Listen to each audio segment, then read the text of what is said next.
Ya, pemirsa, berdasarkan hasil analis dan pemetaan yang dilakukan penjabat Gubernur Sulawesi Tenggara Andap Budi Revianto, terdapat 5 tantangan yang perlu menjadi perhatian dan fokus kerjasama. Ya, 5 tantangan tersebut diantaranya lonjakan kemiskinan dan permasalahan dampak.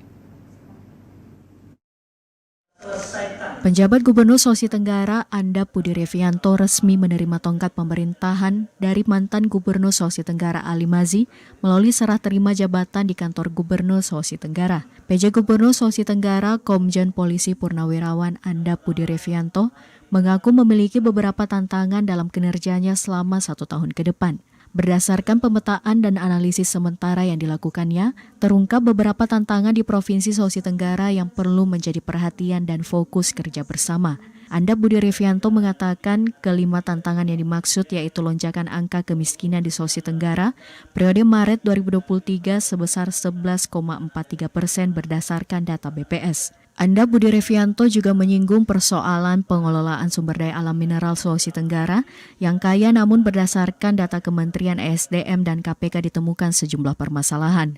Sementara itu tantangan ketiga yaitu merujuk hasil pemeriksaan Badan Pemeriksa Keuangan Republik Indonesia terkait lemahnya pelaksanaan paket pekerjaan belanja modal berupa bangunan dan akses jalan, keterlambatan dan kekurangan volume pekerjaan dalam pengerjaan irigasi dan jaringan pada organisasi perangkat daerah, lemahnya pengelolaan aset tetap pemerintah daerah yang ditujukan dengan adanya kehilangan aset, kerusakan aset, serta permasalahan administrasi barang habis pakai. Andap juga membeberkan tantangan keempat yang didasari hasil Musrembang Sulawesi Tenggara tahun 2023 terkait pembangunan manusia, pemulihan perekonomian daerah dan penanggulangan kemiskinan, tata kelola pemerintahan dan peningkatan kapasitas infrastruktur dasar dan wilayah terutama infrastruktur penunjang sektor unggulan. Lebih lanjut, Andap Budi Revianto menyebutkan tantangan kelima yaitu didasari hasil pemetaan dan evaluasi Bawaslu Sulawesi Tenggara terkait pemilu 2024 yaitu potensi kerawanan dalam proses tahapan pemilu 2024 seperti praktik politik uang.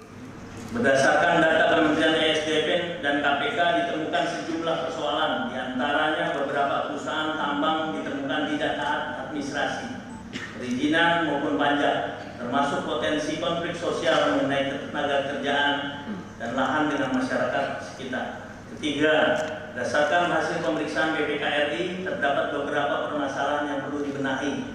Yang pertama, lemahnya pelaksanaan paket pekerjaan belanja modal berupa bangunan dan akses jalan. Terdapat potensi kerawanan dalam proses tahapan pemilu. Yang pertama, praktik politik uang. Kemudian yang kedua, potensi isu sara yang ditunggangi kelompok kepentingan tertentu yang dapat memicu konflik sosial dengan mengadu domba kesukuan dan atau agama yang berujung pada konflik sosial. Yang ketiga, netralitas ASN. Gunawan Agus Wahyudi, TVRI Sultra melaporkan.